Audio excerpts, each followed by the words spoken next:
자, 그러면 교착 상태를 회피하는 방안인 알고리즘, 은행원 알고리즘을 배워보도록 하겠습니다.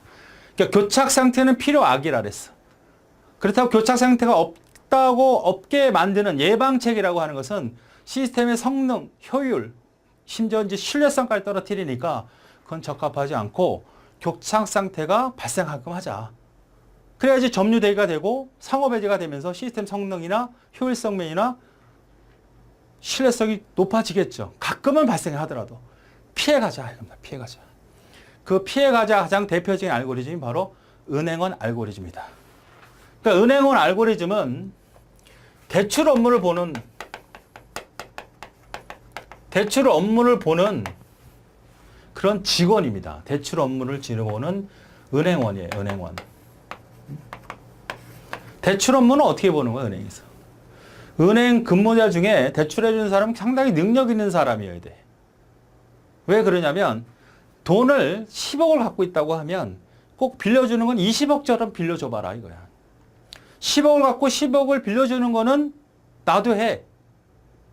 물론 이제 은행에서 실제 업무는 신용 정도가 어느 정도에 따라서 막 띄지 않게끔 해야 되겠지만 기본 원칙으로 10억밖에 보유하고 있지 않지만 이 은행이라고 하는 특수성을 이용해서 꼭 20억을 빌려준 것처럼 해주게 되면 20억, 10억 이상의 없는 돈에 대한 이자를 받아 챙길 수 있잖아요. 은행이. 그렇죠? 바로 은행원 알고리즘 그겁니다. 자, 한번 예를 들어보죠. 자, 이렇게 되어 있습니다. 고객 A, B, C, 네 사람이 존재해요. 그리고 대출 금액은 3억, 1억, 2억, 1억이에요. 대출 한도는 10억, 4억, 5억, 7억입니다. 그 다음에 총 보유 금액과 현재 보유액이 3억이라는 게 있습니다. 자, 대출자 ABC가 있는데 대출 한도가 뭐예요? 우리가 현금 서비스 한도 있잖아. 내가 은행에서 뭐 전세 대출을 받고 싶어요. 내가 뭐 신용 대출을 받고 싶어요. 나한테 줄 수 있는 돈이 얼마야? 이렇게 물어볼 수 있는 그 금액을 말하는 거죠. 그러니까 A는 10억을 빌릴 수 있어. B는 4억을 빌릴 수 있어요. C는 5억, 그 다음 D는 7억을 빌릴 수 있는데 그 중에 3억만 빌려가는 거야, 얘는. B는 1억만 빌려간 거지. 그 다음에 C는 2억만 빌려간 거고 앞으로 빌려갈 수 있는 건 금액이 3억이야. 그렇지? 더. 얘는 7억 정도 더 빌려갈 수 있어요. 자, 근데 현재 은행에서 보유한 금액이 10억이었는데 3억, 1억, 2억, 1억 나눠주고 지금 남아있는 금액이 3억밖에 없는 거예요. 은행에서. 빌려줄 수 있죠. 더.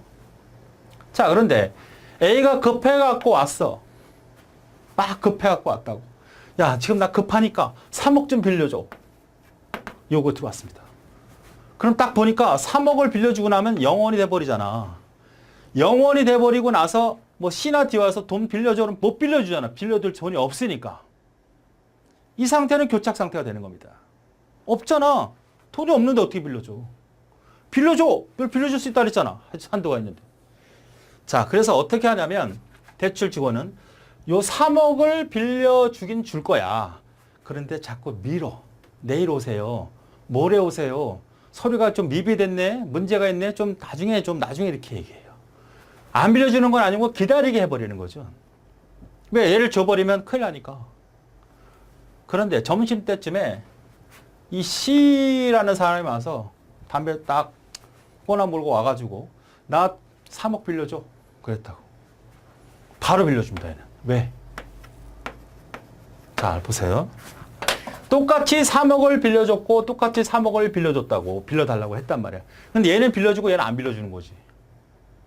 3억을 빌려줬다는 얘기는 얘가 빌려줄 수 있는 돈을 다 빌려줬다는 거죠. 여기서 이제 빌려주고 대출 한도가 됐다는 얘기지. 자, 다시 한번. 대출, 은행에서 업무를 볼 때 대출을 하잖아. 돈을 빌려줄 때 상환기간이라는 게 있습니다. 1년, 2년, 3년, 뭐 10년 이런 상환기간이 있잖아요. 근데 여기서는 그런 게 아니고 자기가 대출 한도를 다 빌려가면 바로 다 갚아야 돼. 내가 지금 어떻게 얘기하냐면 이 C라는 건 결국 이 고객이라는 건 프로세스의 실행 중인 프로그램이고 얘가 지금 프로그램이 끝날 때까지 어금 빼버릴게요. 5개의 자원이 필요한데 지금 2개를 쓰고 있는 거야. 근데 3개를 더 빌려달라고 그랬거든. 그 3개를 다 빌려줬다는 얘기는 이 프로세스는 끝났다는 얘기야. 그리고 다시 뭐가 될까요? 2억이 반환이 되니까 5억으로 늘어난다는 얘기지. 은행 업무는 대출 기간이 있어요. 상환 기간이. 돈을 갚아야 될 기간이 있는데 여기서 말하는 운영체에서 말하는 은행원 알고리즘 회피 방안은 뭐냐? 이 대출 한도를 다 빌려주면 바로 프로그램이 끝나는 거고 아까 갖고 있던 대출 금액까지 상환이 된다는 얘기죠. 이해되십니까? 은행원 알고리즘은 다 갚으면 대출 한도까지 다 빌려주면 바로 다 상환이 들어온다는 얘기예요. 그러니까 얘는 3억을 빌려줘서 바로 빌려줘버려. 빌려줘버리니까 5억을 다 빌려준 거니까 오히려 늘어난 상태에서 안정 상태를 유지하게 되겠죠. 안전 상태. 그러나 만약에 얘를 빌려줬다고 하면 얘는 C를 빌렸을 때 얘는 만약에 뭐가 됐을까요? A를 빌렸다 그랬으면 0억이 되잖아. 0원. 그러니까 이건 불안정 상태가 되죠. 불안정 상태는 뭐가 되게 갈서? 교착 상태가 될 가능성이 커지는 거죠. 왜? 0이나 1 같은 건 불안하단 말이야. 없어. 0하고 1원밖에 없어. 누구한테 빌려달라고 누가 빌려달라면 빌려줄 수 없다면 야 은행에서 돈 안 빌려주면 어디서 빌려? 교착 상태지. 맞습니까? 자, 그래서 얘네들은 뭐다? 프로세스다. 어? 실행 중인 프로세스. 또 대출 금액은 뭘까요? 현재 사용 중인 자원수. 현재 사용 중인 자원수. 이건 뭘까? 내가 이 프로그램이 끝날 때까지 총 필요한 자원수. 그러니까 얘는 A는 몇? 이 프로그램이 끝날 때까지 10개가 필요했다는 거지. D는 7개가 필요했다는 거고. 현재 1개 쓰고 있는 거고. 이런 꼴이죠. 맞습니까? 총 보유 금액은 운영체제가 갖고 있는 총 자원수가 되는 거죠. 운영체제가 갖고 있는 총 자원수. 이거는 운영체제가 지금 갖고 있는 분배해주고 남아있는 자원수가 되는 거예요. 자, 프로세스 수는 4개죠. 얘하고 얘는 항상 일정해야 됩니다. 아, 내가 대출을 잘 해준다고 해가지고 까불까불해서 한 사람 더 붙여. E라는 사람, F라는 사람 붙여버리면 이걸 지켜내기가 상당히 어렵다니까. 프로세스, 자원, 작업수는 항상 일정해야 된다. 개수가 4명이면 4명만 계속 유지해야 된다. 10억도 그대로 유지해야 되지. 은행 장이 비자금 한다고 뭐 2, 3억 빼가버리면 부도나는 거야, 그게. 이해되십니까? 이게 바로 은행원 알고리즘입니다. 그러니까 자원을 10개 가지고 얘네들이 빌려다니는 게 이게 많잖아. 10개, 4개, 5개, 7개, 10개밖에 없는데 그 이상의 자원을 빌려주기 때문에 있는 자원 가지고 제한된 자원을 가지고 아주 효율적으로 성능 있게 운영할 수 있다. 이것이 교착 상태 회피를 위한 알고리즘이죠. 그러니까 인정한다. 어째서 교착 상태가 발생할 수밖에 없다. 어떨 때는. 하지만 피해가자. 가능한. 이런 짓 하자. 참자. 자, 설 딜레이 시키자 이거죠. 자, 보자. 대출 업무를 보는 은행원 알고리즘. 유사하다. 은행원은 적은 돈을 가지고 많은 사람이 대출해주고 그 이자를 받는 것이 목적이라면 운영체제는 자원을 가지고 제한된 가지고 더 많은 자원을 나눠주고 싶은 거와 똑같단 말이죠. 현재 은행에서 자, 뭐 이거 쭉 설명했던 그 내용이니까 책의 내용이니까 설명이 잘 이해 안 되면 그대로 정리해 주시면 돼요. 자, 얘기했죠. 은행 운영체제를 비교해 보면 은행 보유금은 컴퓨터에서 사용하는 총 자원수, 은행원이 바로 운영체제죠. 고객은 프로세스, 대출 금액은 내가 이 프로그램이 끝날 때 지금 당장 쓰고 있는 자원수예요. 대출한 데는 프로그램 끝날 때까지 필요한 자원수. 불안전 상태는 0이나 1이 됐을 때 더 이상 빌려줄 수 없는 상태가 되면 불안전 상태. 안전 상태는 언제든지 빌려줄 수 있어요. 이제 편한 상태. 부도, 교착 상태. 이해되시죠? 자, 특징. 다이젝스트라가 제안한 기법이고 얘는 불안전 상태와 안전 상태가 될 수 있죠. 금방 설명했듯이. 안전 상태는 교착 상태가 발생하지 않지만 불안정 상태는 교착 상태로 발생할 수 있는 가능성이 높아지는 거지 불안정 상태가 교착 상태가 되는 건 아니다. 다른 거예요. 불안정 상태는 교착 상태를 가기 위한 길이죠. 지름길. 자원의 양 10억 그대로 있어야지.